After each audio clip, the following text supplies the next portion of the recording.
Traffic block ചോദ്യം ചെയ്തതിന് മൂവാറ്റുപുഴ സ്വദേശിയായ യുവാവിനെ അങ്കമാലി എസ്ഐ മർദ്ദിച്ചതായി പരാതി. മൂക്കിന്റെ പാലം തകർന്ന ഗുരുതരാവസ്ഥയിലായ യുവാവ് മൂവാറ്റുപുഴയിലെ സ്വകാര്യ ആശുപത്രിയിൽ ചികിത്സയിലാണ്.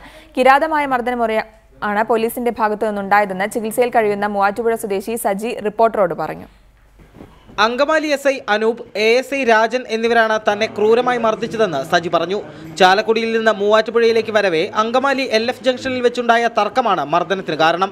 മണിക്കൂറുകളോളം നീണ്ട ട്രാഫിക് ബ്ലോക്ക് ചോദ്യം ചെയ്ത തന്നെയും സുഹൃത്തുക്കളെയും വാഹനത്തിൽ നിന്ന് പിടിച്ചിറക്കി SI സ്റ്റേഷനിലേക്ക് കൊണ്ടുപോയി. തുടർന്ന് തന്നെ വൈകിട്ട് 6 മുതൽ പുലർച്ചെ 1 മണി വരെ ക്രൂരമായി മർദ്ദിച്ചുവെന്ന് സജി പറയുന്നു. എൻ്റെ പുറകുവശത്ത് തലമുടിയിൽ പിടിച്ച് കുനിച്ചു നിർത്തി കൈമുട്ടുകൊണ്ട് എൻ്റെ തോളിൻ്റെ നടുക്കായിട്ട് ഇടിക്കുകയും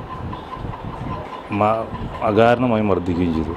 വീട്ടുകാരെയോ സുഹൃത്തുക്കളെയോ ബന്ധപ്പെടാൻ പോലും പോലീസ് അനുവദിച്ചില്ല. ചികിത്സയും നിഷേധിച്ചു. മൂക്കിന്റെ പാലം തകർന്ന സജി മൂവാറ്റുപുഴയിലെ സ്വകാര്യ ആശുപത്രിയിൽ ചികിത്സയിലാണ്. സജിയുടെ ദൃശ്യങ്ങൾ പകർത്താൻ ശ്രമിച്ച റിപ്പോർട്ടർ വാർത്താ സംഘത്തെ മൊഴിയെടുക്കാൻ ശ്രമിച്ച പോലീസ് ഉദ്യോഗസ്ഥർ തടയുകയും ചെയ്തു. എനിക്ക് ഗുളിക വേണോ എന്ന ഒരു പാരസെറ്റമോളും തരണമെന്ന് ആവശ്യപ്പെട്ടപ്പോൾ അവരൊന്നും തന്നില്ല എന്ന് മാത്രമല്ല, എന്നെ ഹോസ്പിറ്റലിൽ കൊണ്ടുപോകാനും കൂട്ടാക്കിയില്ല. പല ആവർത്തി ഞാൻ ആവശ്യപ്പെട്ടു.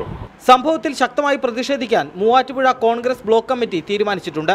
ഇതിൽ കുറ്റക്കാരായിട്ടുള്ള ആളുകളെ വളരെ കർശനമായിട്ട് തന്നെ അവരുടെ പേരിൽ നടപടിയെടുത്തില്ല എങ്കിൽ SP ഓഫീസും അതോടൊപ്പം തന്നെ അങ്കമാലി പോലീസ് സ്റ്റേഷനിലുമെല്ലാം പ്രത്യക്ഷ സമരപരിപാടികളുമായിട്ട് ഞങ്ങൾ നീങ്ങുന്നതാണ്. വിഷയത്തിൽ ആഭ്യന്തരമന്ത്രിക്കും മുഖ്യമന്ത്രിക്കും ഇവർ പരാതിയും നൽകിയിട്ടുണ്ട്. ക്യാമറാമാൻ എബിൻ സാബുവിനൊപ്പം മൂവാറ്റുപുഴയിൽ നിന്നും യദു നാരായണൻ, റിപ്പോർട്ടർ.